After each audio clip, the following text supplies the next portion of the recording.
সুপ্রিয় শ্রোতা বন্ধু লিসেনার্স, কেমন আছেন আপনারা? আশা করি খুব সুন্দর আছেন, ভালো আছেন। চলছে পবিত্র রমাদান মোবারক, রমজান মাস। তো আসলে পরিশুদ্ধি, আত্মত্যাগ, সেলফ কন্ট্রোলের মাস এটা। কালকে কার একটা স্ট্যাটাস দেখছিলাম যে রমজান মাসে কারো চেঞ্জ দেখলে যেন আপনারা না হাসাহাসি করেন, কারণ রমজান মাস আসেই মানুষকে চেঞ্জ করতে। আসলে খুব সুন্দর লেগেছে কথাটা। তো আমরা একটা জিনিস প্রায় গুলিয়ে ফেলি যে আমাদের লাইফে কে প্রাক্তন আর কে আমাদের শত্রু। আসলে সবার সাথে রিলেশন হলে, প্রণয় হলে যে সেটা পরিণতি হবে এরকম কিন্তু কোনো কথা নেই। কিন্তু প্রাক্তন সেই যে যার সাথে সম্পর্ক না থাকলেও অ্যাটলিস্ট অনেক বছর পরে এক কাপ কফি খাওয়ার মতো সম্পর্ক তার সাথে থাকে মুখোমুখি বসে।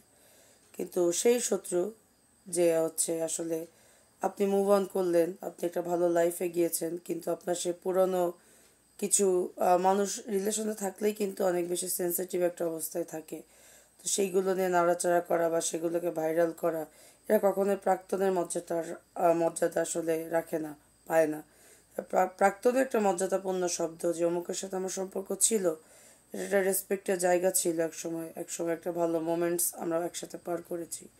বাট শত্রু সেই প্রভার সেদিন একটা সাক্ষাৎকার দেখছিলাম যে আসলে রাজীব ক্যারেক্টার্স যারা, তারা আসলে কখনো, আমরা বলিউডের ইন্ডাস্ট্রিতে কিন্তু জিনিসগুলো দেখি না।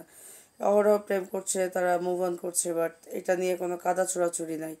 আমাদের দেশে এই ধরনের গসিপ রিউমার কিন্তু অনেক বেশি, যে কারণে অনেক মিডিয়াতে আসলে বিচ্ছেদ বা যারা ভুল বোঝাবুঝি এগুলো অনেক বেশি। কিন্তু যে যাকে সত্যিকার অর্থে ভালোবাসে সে তার প্রতি সবার আগে যেটা প্রদর্শন করে সেটা হচ্ছে রেসপেক্ট, এবং সে তার পুরানো জিনিস নিয়ে আসলে কখনো পাবলিক করে না, এবং তাকে যথাযথ রেসপেক্ট দিয়ে যদি বকাঝকারও কিছু থাকে সেটা তাকে আলাদা ডেকে নিয়ে যেয়ে করে, সবার সামনে না।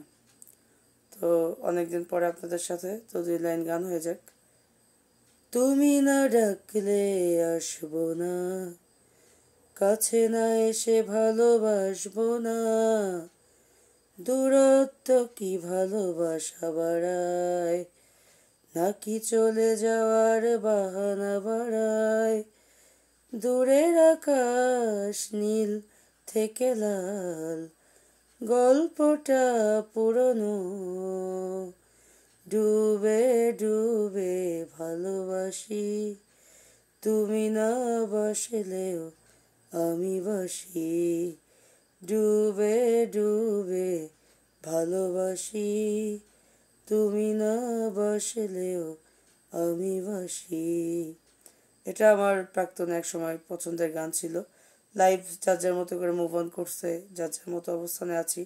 তারপরেও এখন ওই যে বললাম যে সম্মানটুকু আসলে হয়তো তাকে দেই বা সে ডিজার্ভ করে বলেই তাকে দেওয়া হয়। আর এরকম কোনো সম্পর্কে আসলে থাকা উচিত না যেটা toxic after your breakup also. So ভালো থাকবেন, সুস্থ থাকবেন, সুন্দরের সাথে থাকবেন। খোদা হাফিজ।